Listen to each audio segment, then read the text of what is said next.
hour of TV class, an hour of basketball or baseball or running, another hour of transcription history or painting pictures, and more sports, but you know, we never ask questions, or at least most don't. They just run the answers at you, bing, bing, bing, and us sitting there for 4 more hours of film teacher. That's not social to me at all. It's a lot of funnels and a lot of water poured down the spout and out the bottom, and them telling us it's wine when it's not. They run us so ragged by the end of the day, we can't do anything but go to bed or go out in the cars and race on the streets, trying to see how close you can get to lampposts, playing chicken and knock hubcaps. In Ray Bradbury's dystopian novel Fahrenheit 451, the character Clarice, whose name means clarity, utters this quote to the main protagonist Guy after he asks her to describe her schooling. In the society that this book takes place in, the government has complete control over its people by promoting pleasure and complacency. Those who pursue anything else are regarded as a danger to the smooth functioning of this society. One of the key ways they do this is through the school system. They teach rigidly, and they only teach people what they want them to know. They do not tolerate questions, curiosity, or any divergence from the norm. Clarice is the most curious and aware student in this system. She wants to learn everything, but when she asks questions, she is reprimanded and even forced to see a psychiatrist to fix her. Schools today are doing the same thing. They are picking and choosing what all students should know and attempting to make them conform to a single definition of success. Each year, Louisiana students study for and take the LEAP test, a standardized exam that tests them on their ability to be identical to one another. It determines their class placement, grade level, and even graduation. Students who diverge from the standard suffer the fate of being left behind. The history of standardized testing is short, not becoming a major player in the education system until the 1900s, but it stemmed from the priorities and culture of America at the time and led to the large number of tests that students take today. America's first public school was founded in 1635, before there was a major government, and it taught from a classical perspective. All of the public schools in colonial America, like this one, taught classically and allowed students to participate in an apprenticeship in place of a formal education, which allowed young boys to learn a trade under a master and secure a viable career. The closest thing to compulsory education laws at this time required all children to learn the laws of the colony and the religious knowledge they needed. After the founding of the United States, public schools became far more widespread, but schooling was not compulsory and schools remained independent. Over time, the government began to push new initiatives to improve national unity and build a society of people who could be obedient and competent, all of which stemmed from the Prussian model of schooling. In 1806, the fearsome Prussian army was humiliated in battle, leading the government to blame free thought in its soldiers. The government pushed a new education system to fix this issue by producing obedient workers. This system produced the unity, obedience, and efficiency that the Prussian leaders wanted, inspiring many American thinkers to advocate for its implementation in our country. This led to the passage of compulsory education laws in every American state between 1852 and 1918, and allowed government control over education to grow. This control became even more valued at the dawn of the Industrial Revolution, when the nation needed the unskilled workers that the Prussian model produced to work in factories. This approach to schooling was not meant to make its students free thinkers, but to mold students into cogs in the nation's machine. Determining the potential of future workers became the top priority of this new school system. With this goal in mind, they chose to measure this with the Stanford-Binet test, also known as the original IQ test. According to Anya Kamenetz in her book, The Test, Louis Terman, an American psychologist, created the Stanford-Binet test in 1917 using the Binet scale, a scale that claimed to find the mental age of a child. Terman concluded that by dividing the child's mental age by their physical age and multiplying by 100, one could find a measure of someone's natural intelligence, or the intelligence quotient. Terman claimed that intelligence was inherited and fixed, and that his test was the best way to gauge it. He marketed his test to schools, and by 1918, 6,500 children were given the Stanford-Binet, inspiring organizations to create other tests. The popularity of these tests grew rapidly. The Stanford-Binet test became a useful tool in identifying which students should pursue higher education and which were best suited for menial labor. Similar tests, including the ACT, became increasingly important in college acceptance. By the mid-20s, there are around 75 different tests of this type administered to about 4 million students each year. Standardized testing was embedded in schools by 1930, and new inventions allowed administrators to grade tests on an even larger scale, resulting in a boom of new standardized tests, including AP tests, ACTs, and SATs. Since then, standardized testing has continued to grow. The Elementary and Secondary Education Act of 1965 cemented the government's role in education by requiring all state governments to report data on student performance to the federal government. The United States Department of Education was formed in 1979, allowing the federal government to issue education-related mandates. In 1974, Louisiana formed the Louisiana Department of Education, an agency built to enforce standardized education requirements. In 1986, Louisiana launched the Louisiana Educational Assessment Program, the LEAP test, as a way to help with this goal. The No Child Left Behind Act and Every Student Succeeds Act of the 2000s required all states to administer standardized testing of voice in reading and math and enact penalties on students in schools that failed to meet state-set standards. LEAP testing, a form of standardized testing, is still used in all government-funded Louisiana schools and affects the majority of students. Now is a crucial time to act because the Trump administration no longer supports federal interference in schooling, making it an opportune time to push for what students need. There is a greater chance today that the central government will overturn mandatory state testing. From there, the state itself may realize that LEAP testing is not working and will choose to eliminate it. All public school students in Louisiana in grades 3 through 12 are required to take the LEAP test in various subjects. Louisiana is only one of 6 states where standardized tests determines graduation. Among these, Louisiana is the only state that has no appeals process or an alternative pathway for students who cannot graduate due to a low score. The goal of education is to promote learning so that students are equipped to succeed. Our current model does not do this. It references a constantly shifting standard of what all students should be able to do and uses this standard to determine grade placement, graduation, school funding, and more. The state of Louisiana should eliminate the LEAP test in high schools. The LEAP has 4 main goals. Firstly, to ensure that graduates are prepared to work. Secondly, to ensure that all students are meeting the state standards. Thirdly, to hold schools accountable for failure. And fourthly, to encourage academic growth. Let me repeat that for clarity. First, to ensure that graduates are prepared to work. Second, to ensure that all students are meeting the state standards. Third, to hold schools accountable for failure. And fourth, to encourage academic growth. Firstly, the LEAP claims to help students improve so that they are prepared to work. But the LEAP test has not improved scores in high schools over recent years as it has promised. High school scores arguably matter much more than scores in lower grades because those LEAP scores are what supposedly allow improvement in grades, which can influence college acceptance and career decisions. In the past years, the high school Mastery Plus rate, the percent of students who earn an overall mastery or advanced score, has remained stagnant, hovering at around 35%. The Mastery Plus score in high school actually decreased slightly between the 2024 and 2025 tests. While this decrease is negligible, it is not the progress that the LDOE has promised. If the test is not showing progress in students, it cannot anticipate the same progress in the state's economy.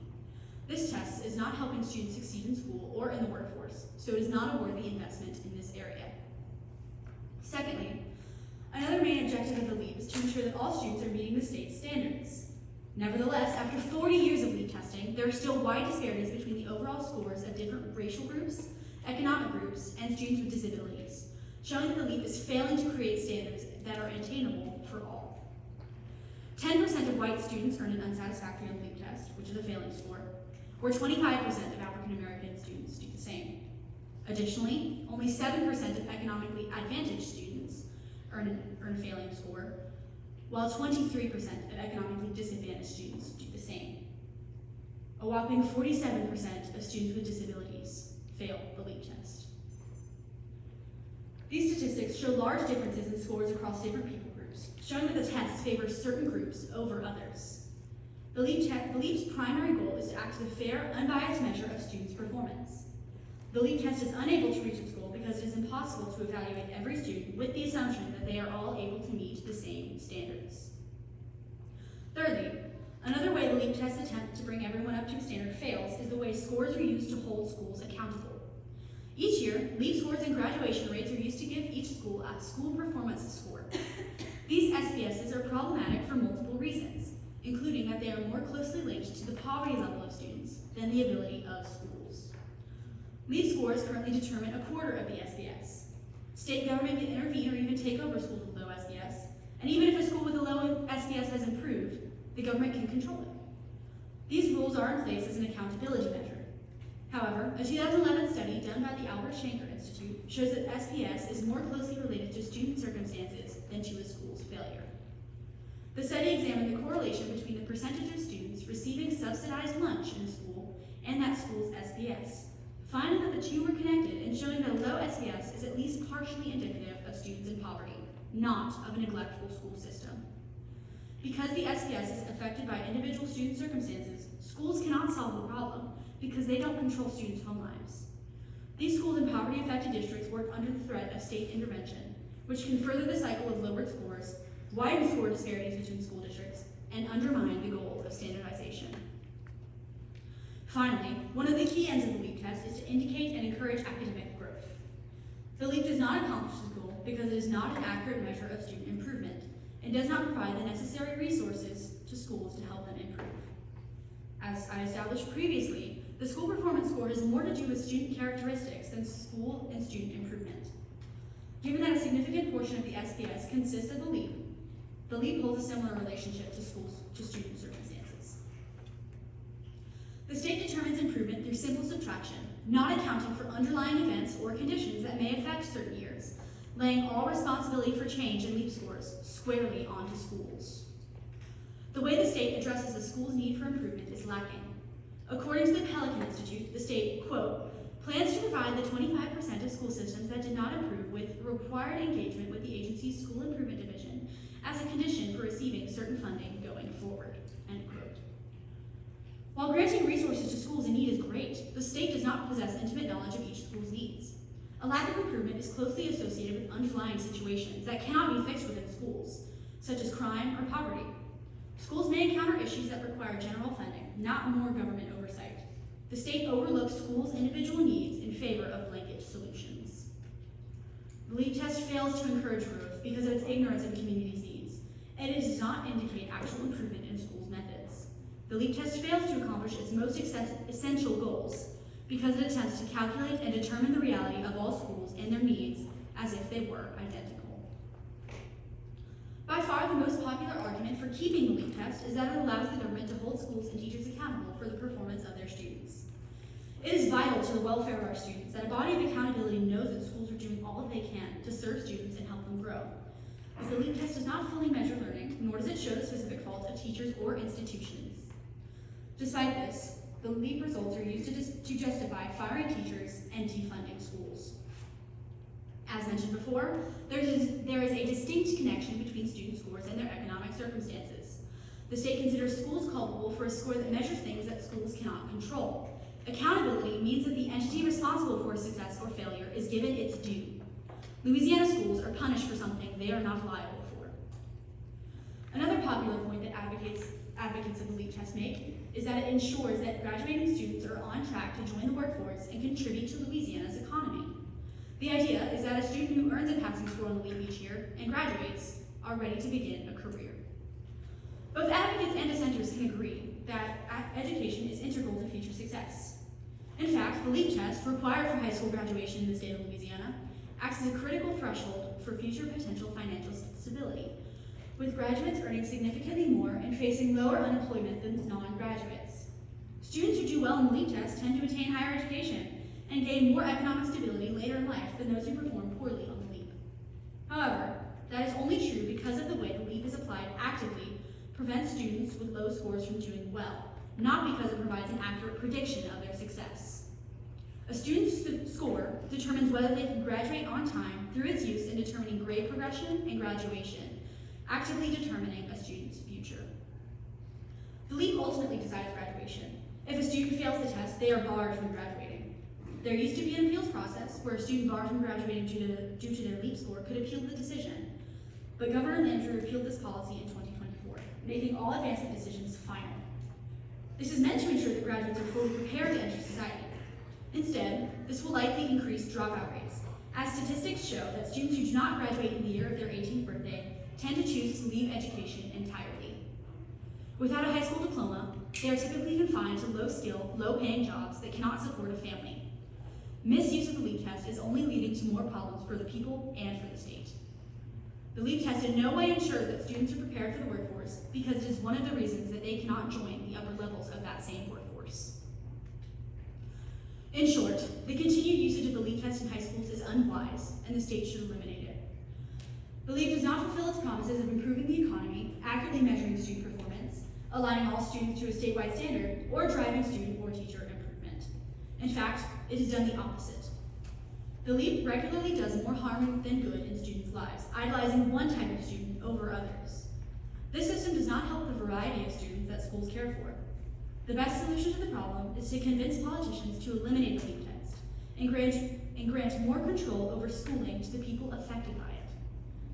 Ultimately, the modern emphasis on standardization reveals a critical attitude of our day and age.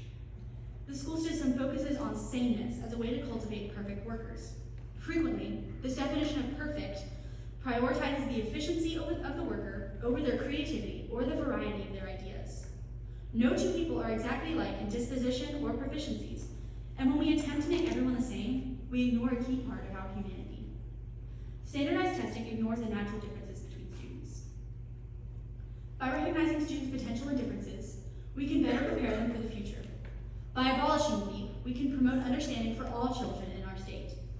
The best replacements for the LEAP test in high school are project-based learning and portfolio-based assessment. Project-based learning is a teaching method that allows students to work on a project over an extended period of time to answer an open-ended, complex question or solve a problem.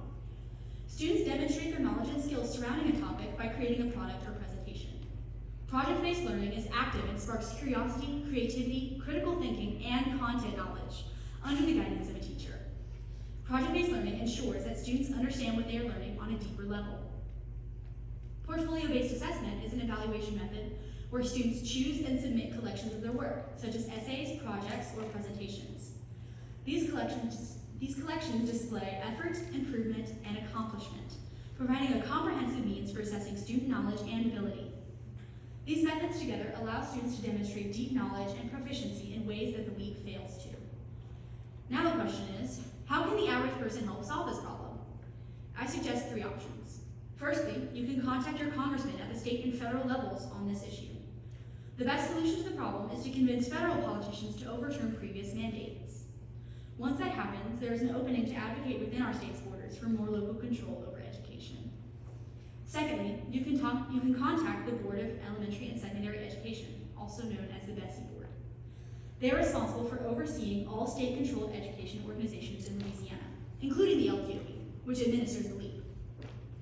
Ask them questions about their intentions pertaining to the LEAP and plans for any future changes to it. People possess the power to pressure government agencies into fully considering their actions. Finally, you can talk to and support several organizations, such as Families Helping Families of Greater Baton Rouge, a nonprofit that concerns itself with advocating against the LEAP as part of standing up for students with disabilities. This organization also provides news about the LEAP test, which is incredibly important if we're trying to fight it. With this issue, the key is speaking up to those who hold the power to change the way we do things.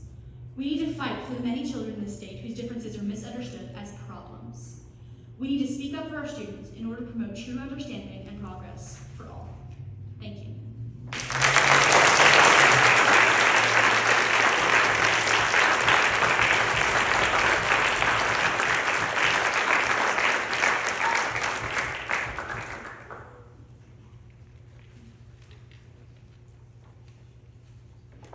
Kayden, Hi. well done. Okay, are you ready for your first question? Yes, ma'am. Okay. Public schools rely on taxpayer money. How will Louisiana taxpayers, like some of the people sitting before you, know if their money is spent well without the LEAP testing scores to show school performance? Thank you for your question. I would propose that in place of a LEAP test being used to show school improvement and school quality, which I think I've established pretty well that it doesn't, one could look at the graduation rates, which is graduation rates and the percentage of students who go on to pursue higher education, which includes trade school or college or university. instead of, both of those are measures that are not claiming to be something they're not. They're both quantifiable and objective, and they're not claiming to be some sort of rating of a school's quality.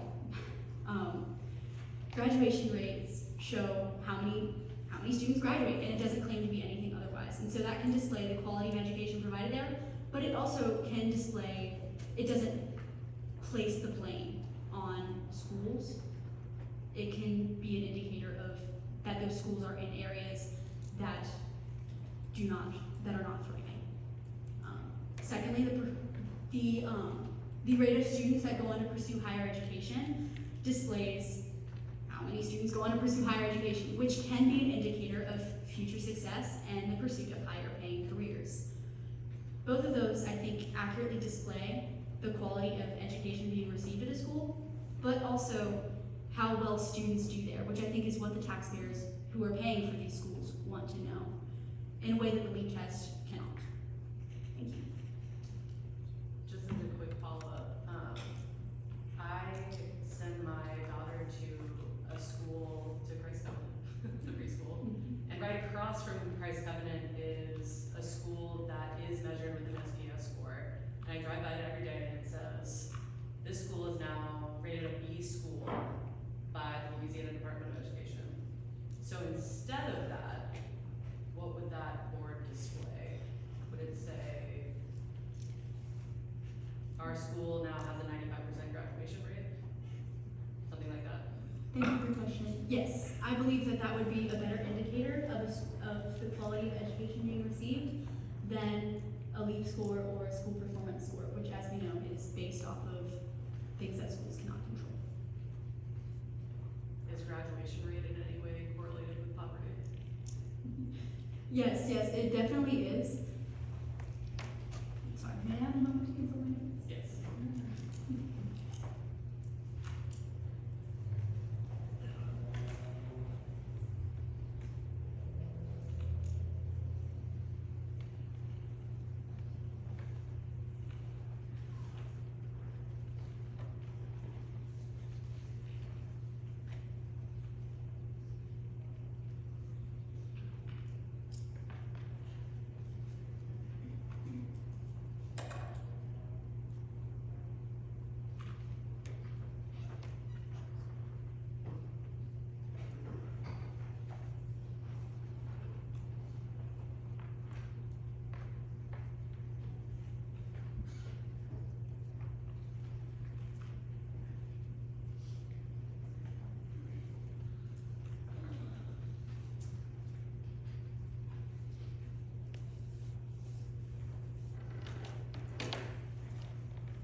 Can I ask the question in a slightly different way? That would be nice. Okay. So you argue the poverty and low test scores are correlated, as are graduation and poverty. So if a LEAP test could be designed only to measure the growth of individual students and only compare the student to their prior scores year after year, would that test be an indication of school performance? In other words, instead of the student being a product of, say, their economic circumstance, they're only measured against themselves and the growth that that individual student has year after year. Would that be an indication of school performance? That type of measurement? Yes, thank you. I do think that that would be the only way for the LEAP to become that sort of test that compares a student to their prior scores, or not scores, their prior show of knowledge, would be to make it not standardized, which is hard to do on a large level, but it's exactly what we want. We want standardized testing to be done and over, state-run standardized testing to be done and over in these high schools. I think that too often we use students and reduce them to just a measure of schools. The goal of schools is to help students. That's the whole reason that they exist. And students should not be affected by the performance of their school as they are by the SPS, because the SPS determines school funding each year. School funding often can be used to help students buy supplies or pay better teachers or to help grow that school's assets. There are schools in this state that are in crumbling buildings. That is an unfortunate truth, and that is not a productive learning environment. I think that whenever we reduce students to just a way to measure the growth of a school, then that is missing the point entirely. The reason that the LEAP is used to evaluate schools where it should be used to evaluate students, but the problem is that it's not equipped to evaluate students or schools. And so comparing students' current knowledge and readiness to their past knowledge and readiness would be the best way to evaluate how that student has grown and what that student could do in the future. But it wouldn't affect, or wouldn't give us an accurate view of whether a school was good or bad. Only whether that individual student was Yes. not good or bad, but not morally, but growing in their knowledge. Yes, I believe so. Okay. Great.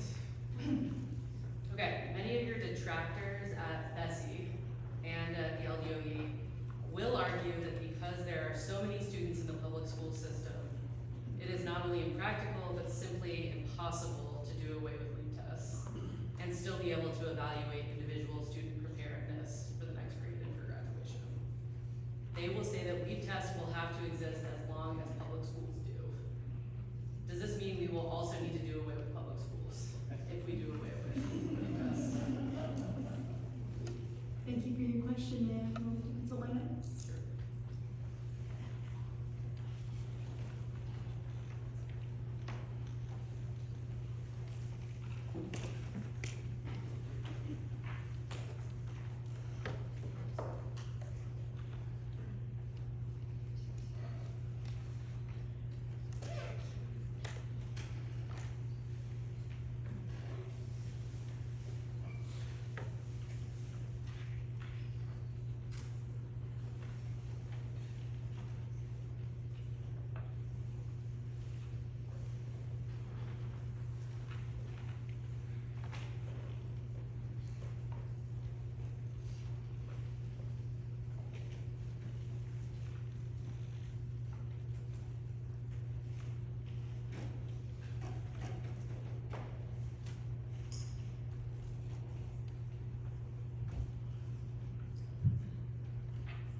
I'm ready to answer.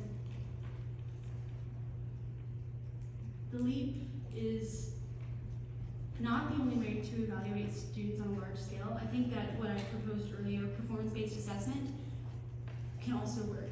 Just a reminder, that is where a student, with the help of a counselor or a teacher, compiles projects, presentations, essays that they've completed in the past years that display what that student has done in the past, how they've grown, and what they are going to do. It displays a good track for that. And I think that there are boards who can look at that and show that, because we currently have a lot of people who are just grading the LEAP test or grading other standardized tests, and they could be evaluating these performance-based assessments, sorry. Additionally, I think that for this to work, public schools need more individual control. States need to loosen up a bit because what they're doing isn't helping. They're generalizing all schools, assuming that they are all identical, that they are all under the same circumstances, when they are clearly not. And so all schools have different needs. They're operating under different conditions, and the best way to assess that is, I think, locally. Students and adults and parents in the area their student is struggling, and they can tell when a school is not doing what they should be. And I think that that would be a better indicator than this wide test that claims to know everything about every single person in Louisiana. Does that answer your question? Almost. If there are assessors who could be assessing project-based learning assessments, why aren't they doing that? It's a good question. Might I have a few moments?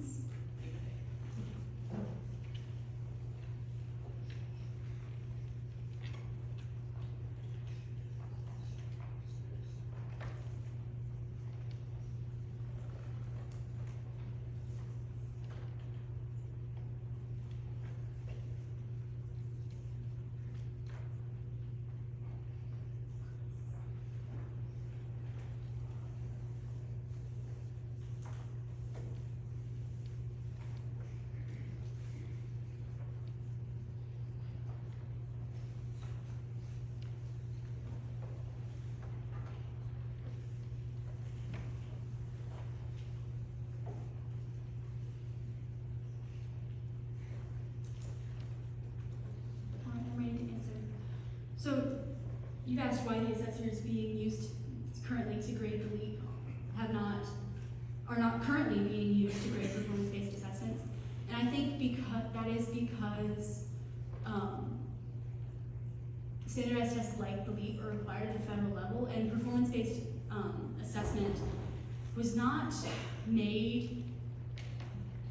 It was used in classical education. I think one of the major facets of a classical education is that students are seen based on how they've grown and on their performance as a student and what they plan to do. It plans to bring out those qualities, not diminish them. And that was eschewed when the Prussian model was instated in order to promote unity and efficiency over anything else. And so I think that the best way that the reason that that is the reason that they decided to shift to standardized testing, and that's why it has become mandated, and that is why assessors are not currently using performance-based assessment to evaluate schools and students. Great.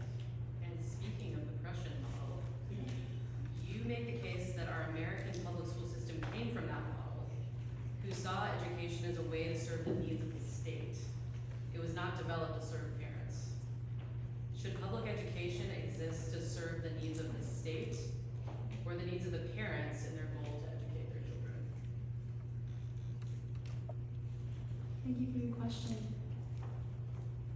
I believe that the goal of schooling is not to serve the wants of the state or the wants of the parents, although it does serve the wants of the parents, because I believe that the main goal of most parents here is to raise someone who will become a functioning adult, who can earn money, support a family, and raise their own family in turn in a way that is good.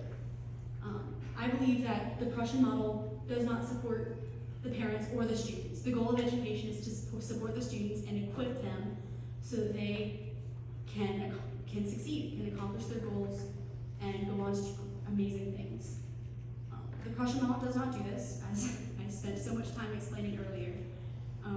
It does prioritize the wants and needs of the state over the wants and needs of parents and students combined.